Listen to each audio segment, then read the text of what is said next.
Bien, c'est parti.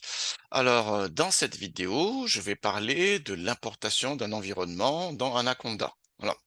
Alors, je m'adresse particulièrement à ceux qui vont suivre les TD avec moi de clustering en informatique chez nous. Voilà. Mais bon, en réalité, cette vidéo peut servir à toutes les personnes qui s'intéressent à l'importation d'un fichier YAML. Voilà. Plus globalement, pour mes autres enseignements par ailleurs où j'utilise Python, ou ceux qui ont usage de cette fonctionnalité d'Anaconda. Alors, je rappelle un peu les choses, hein.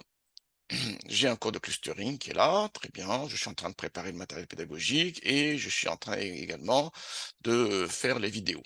Voilà, donc normalement, là, je suis prêt d'ici une semaine à peu près. Tout est nickel, je suis prêt.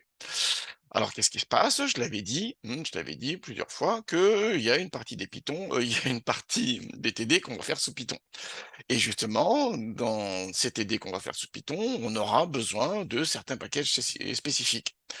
Alors, généralement, nous, en université, on travaille sur Anaconda, hein, sur la distribution Anaconda, et donc il faut rajouter dans l'environnement base des nouvelles librairies, ou bien plus intéressant même, créer un nouvel environnement et insérer dedans les différentes librairies.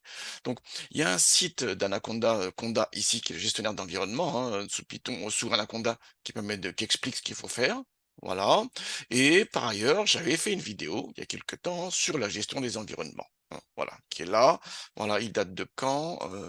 Il date d'il y a un an à peu près, hein, parce que quand j'avais fait les TD sur TensorFlow et Keras, voilà, il y avait certaines librairies qu'il fallait installer, il fallait que tout marche nickel, et la meilleure manière de faire sur Anaconda, c'est de gérer des environnements. Alors, bon, en M1, je connais pas très bien le niveau global de tout le monde et je veux pas qu'on perde du temps sur la création d'un environnement sur Anaconda, l'importation, et je vais entendre du fond de la salle, ça marche pas. Ça traumatise les profs. Les étudiants se rendent pas compte que ça traumatise les profs, ça marche pas. Voilà.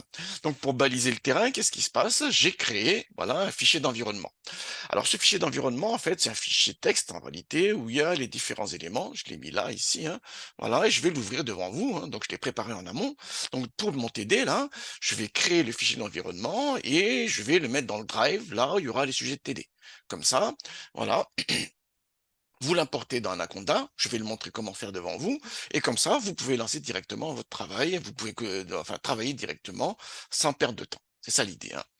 Alors, qu'est-ce que c'est qu'un fichier d'environnement? Il y a ML, en réalité, je vais l'ouvrir dans Notepad++, là, hein. Voilà. Quand je l'ouvre dans Notepad++, il s'ouvre où, là? Ah, il s'ouvre là. Attendez, il faut que je l'amène ici. Tac, je l'ai amené ici. En réalité, il y a les dépôts, tout simplement où est-ce qu'il va aller chercher, tout simplement ces différentes librairies-là. Et ensuite, on a la liste de librairies avec les versions. Pas mal, ça, hein? Voilà.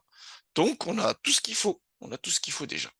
Donc, l'idée, c'est que vous récupérez ça en début de séance, vous l'installez dans Anaconda, et ensuite, vous pouvez travailler avec le nouvel environnement en ayant l'assurance que vous avez toutes les librairies qu'il faut avec les bonnes versions.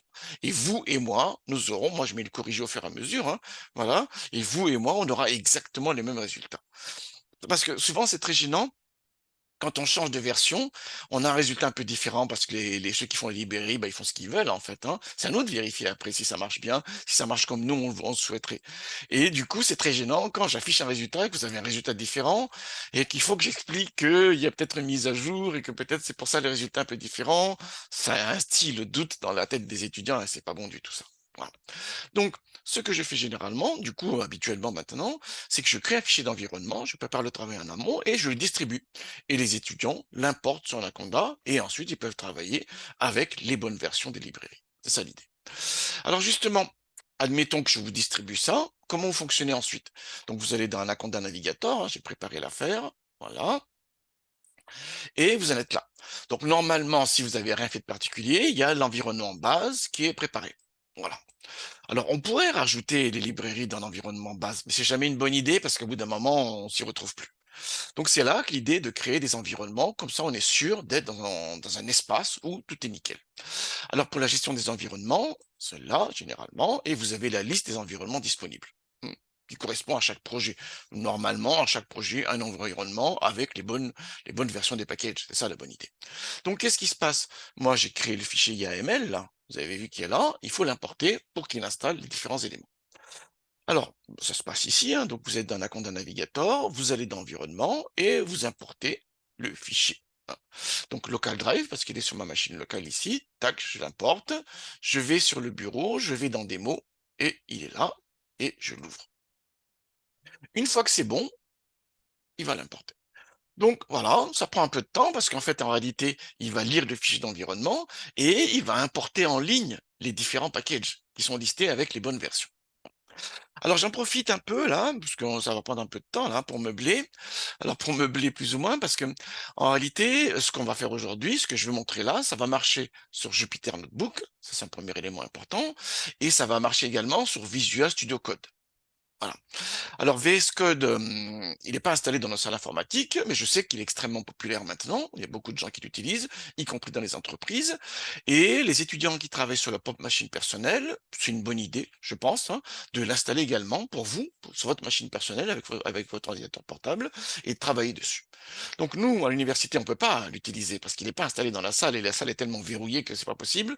Voilà. Mais si vous êtes sur votre ordinateur personnel, rien ne vous empêche d'utiliser le VS Code, hein, et ça me paraît être une très bonne idée. On a trois outils principalement, hein, ça également je l'ai dit en début de séance. Soit on travaille sur Jupyter Notebook, voilà, qui est le plus simple, on est sûr que ça marche. Hein. Soit vous travaillez dans Google Colab, c'est aussi une autre piste, ça, j'en vais en parler en début d'année, voilà, qui est très bien également, j'ai fait des vidéos là-dessus, vous le trouverez très facilement.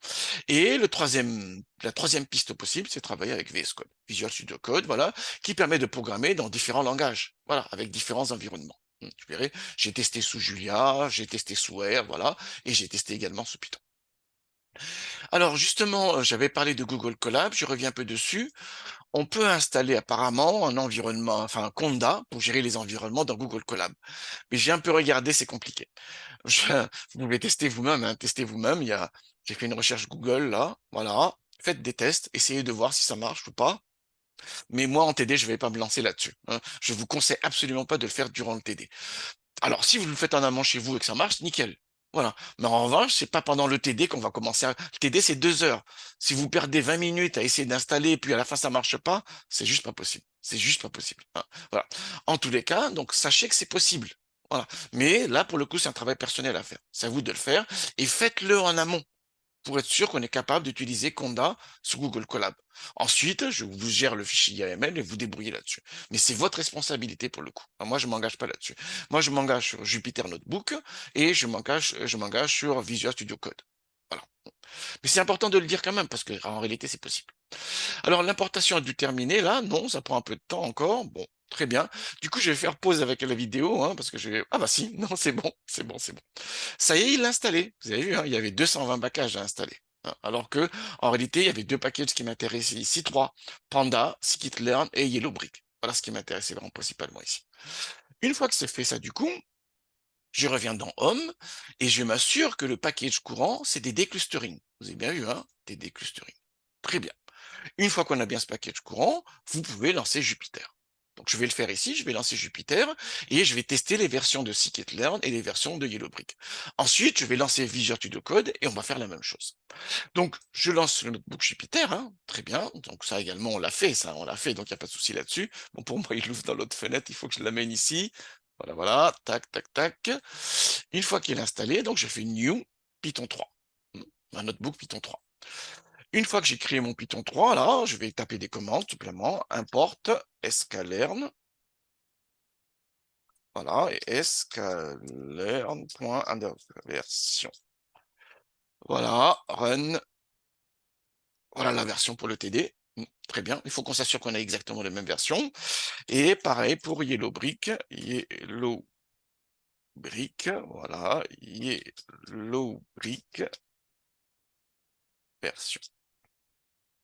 Voilà, contrôle entrée, boum, 1.4. Et voilà, une fois qu'on est sûr d'avoir les mêmes versions, vous et moi, on peut commencer à travailler et faire la fiche de TD au fur et à mesure. Voilà. Donc ça, c'est pour ceux qui souhaitent travailler dans Jupyter Notebook. Si vous souhaitez travailler avec, donc là je ferme, hein, on n'a plus l'usage ici, je ferme même ça en réalité. Si vous souhaitez travailler donc avec Visual Studio Code. Alors Visual Studio Code, vous l'avez installé, voilà, moi je l'ai installé également ici, donc voilà, et je vais le lancer. Il y a quelques outils que j'ai testés, hein, dont Julia, que j'utilise beaucoup en ce moment. Voilà. Donc, je vais lancer Visual Studio Code. Très bien. Et pour l'instant, on n'a rien. Voilà, hein, donc vous l'avez installé. Donc, qu'est-ce qui se passe dans Visual Studio Code? Je vais créer également un notebook. On peut créer un notebook, en fait, hein, dans Studio Code. L'extension du fichier, c'est IPNB. Hein, ça également, on a vu en détail.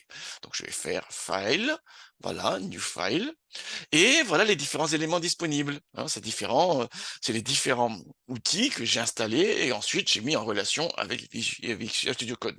Donc, on peut programmer sous R. Voilà, j'avais fait ça, il y a un de mes étudiants qui m'en avait parlé, du coup j'ai testé moi-même, voilà, et notamment, et on peut aussi faire en Julia, hein, très bien, et voilà, moi je vais utiliser avec Jupyter Notebook. Donc, je vais créer ici, voilà, et vous avez un notebook Jupyter, hein, un notebook, très bien. Alors je vais l'enregistrer tout de suite, hein, parce que je suis du genre maniaque, voilà, je vais dans des mots et je mets par exemple mon TD, par exemple IPNB.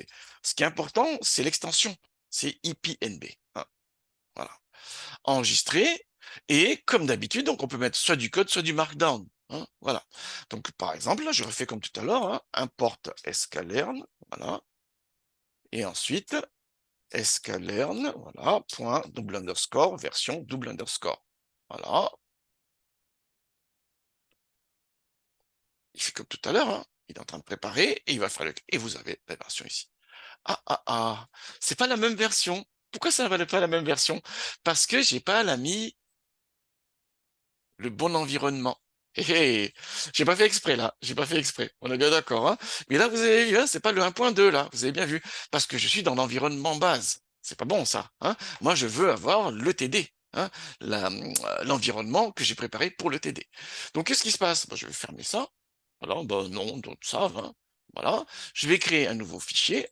Voilà, un notebook Jupyter. Boum. Voilà, c'est comme si j'avais fait exprès, hein. Je vais l'enregistrer. Fail save, voilà. Je vais mon TD version 2. Et cette fois-ci, donc, je suis prêt comme tout à l'heure, mais il faut que je choisisse l'environnement de travail. Et en fait, ça se passe ici. Ça se passe ici. Vous avez bien vu, hein? Au lieu de prendre base, je vais prendre le TD clustering que j'ai préparé. Vous avez bien vu, il est là. Paf. Et voilà, TD clustering, cette fois-ci, je suis bien dans l'environnement que j'avais préparé. Donc, dans Visual Studio Code, on peut utiliser des environnements qu'on a créés dans Anaconda. C'est ça l'intérêt de l'affaire, hein. C'est pour ça que c'était si important que je le montre. Parce que souvent, on nous dit, ah, nous, on n'utilise pas Jupyter, du coup, comment qu'on fait? Mais comment qu'on fait? Ben, on peut le faire. Là, on voit très bien qu'en réalité, on peut l'importer. Donc, cette fois-ci, on va vérifier de nouveau, hein. Import sklearn, voilà. Sklearn, point, double underscore, version, double underscore, boum, 1.2.0 cette fois-ci, et je rajoute du code, et importe yellow brick, voilà, et yellowbrick.underscore. C'est pas mal la complétion, hein. Boum. Non, c'est pas ce que je voulais faire là. Voilà. Boum. Et voilà, 1.4. Et ensuite, maintenant, vous tapez votre code, j'importe le fichier, je fais les traitements, ainsi de suite. Alors, si je résume, on va travailler sous Python. Pour les TD. Là, je m'adresse pour le coup pour les étudiants que je vais avoir en Master 1 informatique, hein. On va travailler une grosse partie des TD sous Python. Ça, c'est acquis, hein. Très bien. Pour ces TD-là, on aura besoin de packages particuliers. Voilà. Comme je ne souhaite pas perdre de temps en début de séance à vous faire installer des packages et perdre du temps parce que ça ne marche pas, je prépare en amont des fichiers d'environnement Anaconda que je vais vous faire installer avec la procédure que je viens de décrire. Et ensuite, vous pouvez travailler soit sous Notebook Jupyter, soit Visual Studio Code, voilà, avec les procédures que je viens de montrer, avec le choix de l'environnement qui est là. Ceux qui sont sur Google Colab, c'est votre responsabilité de voir comment mettre en place Conda dans Google Colab et ensuite comment importer un fichier d'environnement sur Google Colab. Voilà. Mais en tout cas, c'est pas en TD qu'il faut le faire. Il faut le faire en amont, hein, sur votre compte Google Colab. Je ne veux pas qu'en TD on perd du temps là-dessus. Voilà. Allez, excellent travail à tous.